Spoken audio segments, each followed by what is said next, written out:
Good morning dear student. पिछले video में हमने आपको बताया था केपी और केसी में रिलेशन।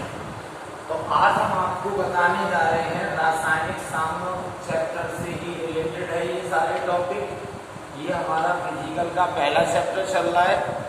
तो इसमें हम आपको जो बताने जाएंगे वो केपी केसी रिलेशन के बाद क्वेश्चन एक पूछा जाता है कोई भी एक इक्वेशन के आधार पर कि इसमें केपी का मात्रक क्या है और केसी का मात्रक क्या है।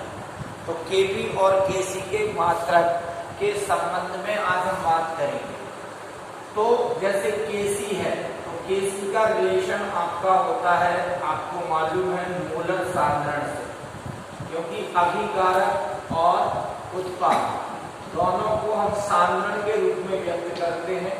और मोलर साधारण की इकाई पहले बताई थी मैंने, मोल प्रति लीटर।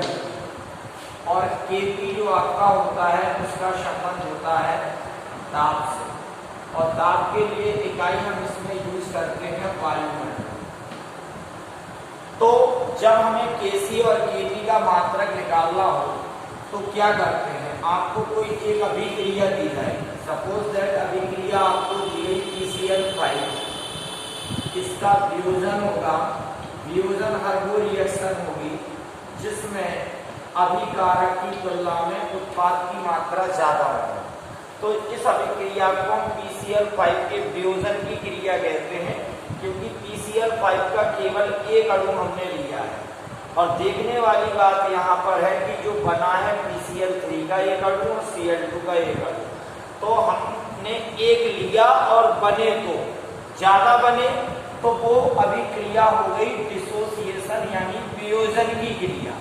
और जब हम ज्यादा लें और कम बने तो वो क्रिया होती है उत्पाद की अभिक्रिया। जैसे N2+3H2, तो नाइट्रोजन का एक अणु और हाइड्रोजन के 3 अणु, टोटल मिला के कितने हो गए, 4 अणु। और यहाँ पर बना केवल आपके पास क्या है, अमोनिया के 2 अणु, लिए 4 थे बने 2 हैं। इसका मतलब है आयतन में कमी।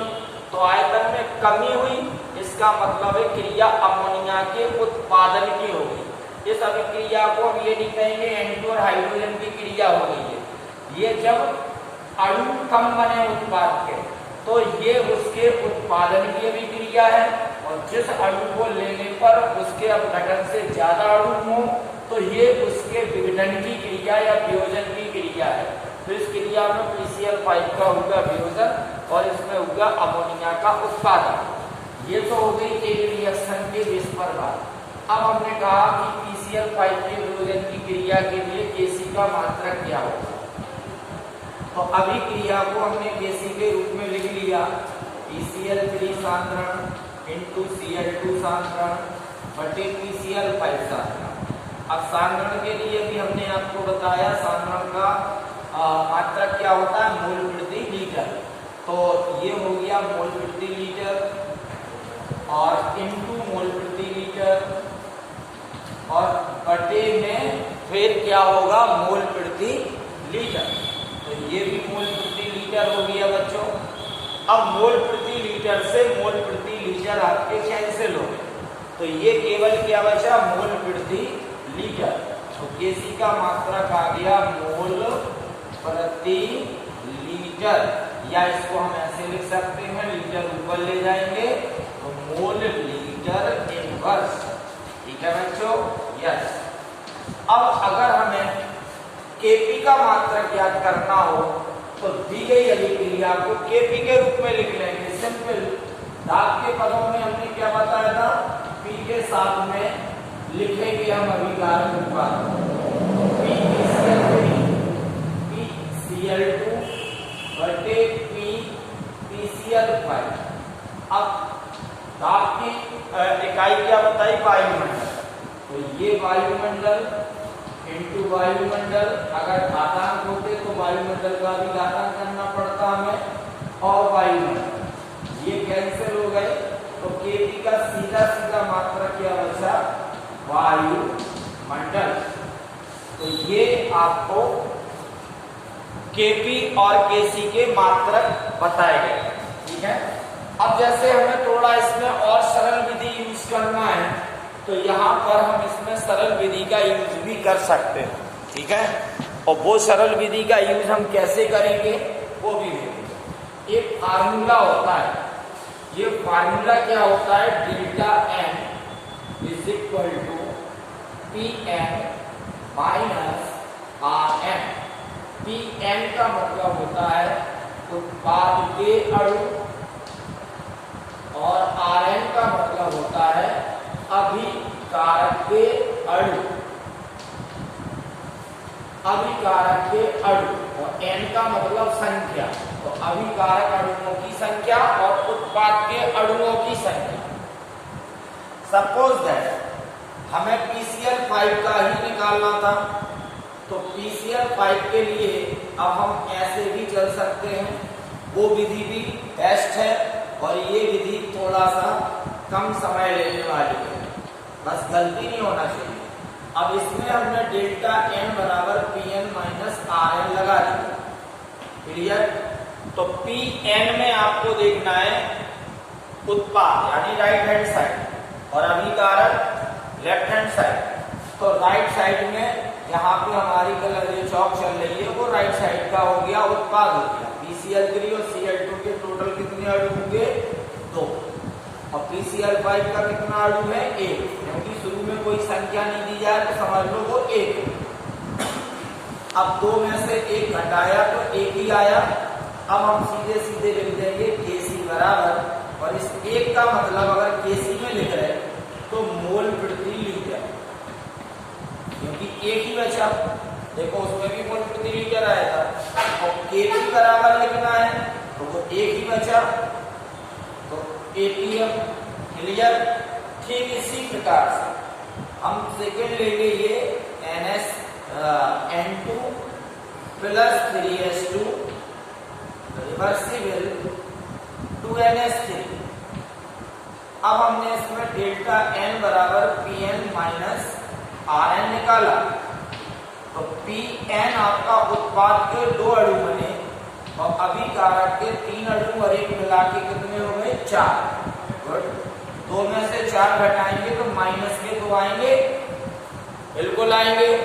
जब माइनस के 2 आए तो हमारे पास Kc का मात्रक क्या होगा, Kc बराबर मोल प्रति लीटर तो लिखने ही लिखना है। अब चूंकि माइनस के 2 है तो घात में माइनस के 2, ठीक है। और Kp बराबर हम क्या लिखेंगे, ATM, और घात में कितने, 2, माइनस के। अगर प्लस के आते तो घात में प्लस के 2 होते। अब 1 के लिए हमने घात क्यों नहीं लगाई, क्योंकि कुछ भी ना लगाओ तो घात में तो 1 हो गई होगा, इसलिए। तो ये आपको पूरा एक मात्रक ज्ञात करने के ये तरीके हैं, चाहे आप फर्स्ट मेथड का यूज करो चाहे सेकंड मेथड का यूज करो, तो ये आपको ध्यान से समझना है। अब कुछ हम एक रिएक्शन देंगे जिनके आपको मात्रक ज्ञात करने होंगे, ठीक है। तो वो मात्रक ज्ञात करने के रिएक्शन हम सामने बोर्ड पे लिख रहे हैं, आप लोग लिख लीजिए। H2 plus I2 reversible 2HI, इसके लिए ज्ञात करना है आपको, मात्रक निकालना Kp Kc है। O2NO plus O2 reversible 2NO2, फिर 2NH3 reversible N2 plus 3H2, इसके बाद 2SO2 plus O2 reversible 2SO3। एक और लेके चल रहे हैं, PCl3 plus Cl2 reversible PCl5। इनमें Kp हुआ Kc के मात्रक बराबर किया। तो ये आपका एक टॉपिक कंप्लीट हुआ Kp और Kc में संबंध के बाद Kp और Kc में आपको मात्रक कैसे निकाले जाते हैं, कई सवाल भी ऐसे रहेंगे जिनमें मात्रक की जरूरत पड़ेगी, तो वो कैसे आपको करना है सॉल्व, ये आपको समझना है। तो ये केपी और केसी से रिलेटेड चीजें हैं जो मात्रक से संबंधित है। इसके क्वेश्चंस आते हैं तो आपने ये समझा दिए हमने आपको 2 एग्जाम्पल लेकर के। अब आपको ये 5 एग्जाम्पल है, तो ये 5 एग्जाम्पल आपको कंप्लीट करना है। ओके, बाकी हम सब जानेंगे और आगे के टॉपिक नेक्स्ट वीडियो में। Okay, good day.